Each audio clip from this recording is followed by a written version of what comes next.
Emotionally intelligent sales cultures. Almost sounds like an oxymoron, doesn't it? Because, gosh, by perception out there, aren't the best salespeople hard charging, take no prisoners, competitive and driven? Well, yes and no. I've been working with salespeople for over 25 years, and I do find the best ones are competitive, driven, self-directed. I also find the best salespeople are nice people, and they possess an emotional intelligence skill called interpersonal skills, the ability to build and maintain relationships. Now, these salespeople don't only build relationships with that external customer, they're very good at building relationships with the internal customer, members of their sales team and other departments. Because these salespeople have a mindset, and the mindset is this: sales is not a department. And they recognize and appreciate that it takes a lot of people to complete a business transaction.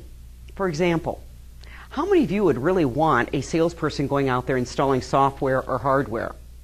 And how many of us are grateful for those customer service departments that field those calls, that take invoicing questions and where's my merchandise questions? And let's not forget about the accounting department. After all, they are cutting the invoices that pay you your commission.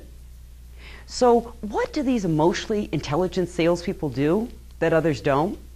Well, there's quite a few things, but for today, we'll talk about the relationship building factor.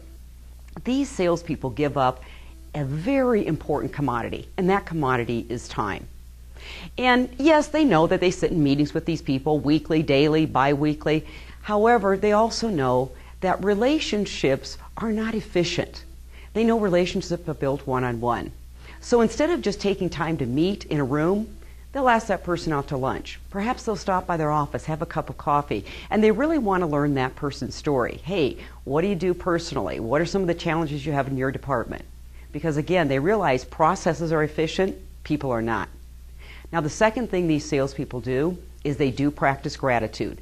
And they actually own something called a pen. And they will write notes of thank you to other members of the team.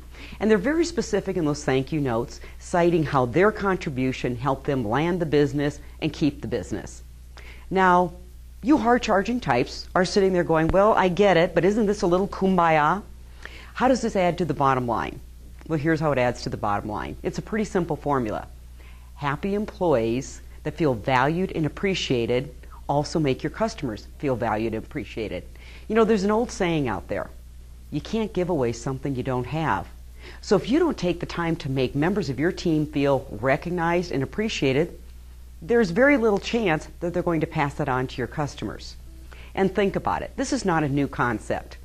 Recognition and appreciation is the oldest form and yet the highest form of getting people motivated to do a good job. So take those 2 minutes a day, write a thank you note, or take time to verbally show someone appreciation, because soft skills do yield hard sales results. I'm Colleen Stanley, President of Sales Leadership, and I encourage you this month to be the person that starts building those relationships that lead to an emotionally intelligent sales culture.